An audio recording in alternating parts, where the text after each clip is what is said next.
आम खाने वाले ये गलती कभी ना करें।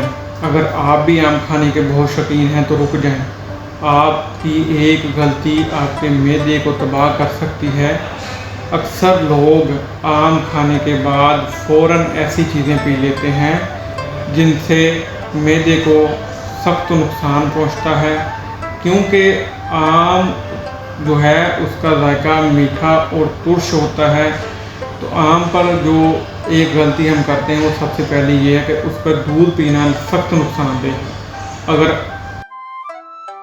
आम कच्चा हो, पका ना हो और मीठा ना हो तो उस पर दूध पीना या लस्सी पीना मैदे की जगह मैदे में तेज़ाबियत और कमज़ोरी पैदा करते हैं और एक ऐसा जहर पैदा करते हैं जो कि आपके मैदे को कमज़ोर कर देता है।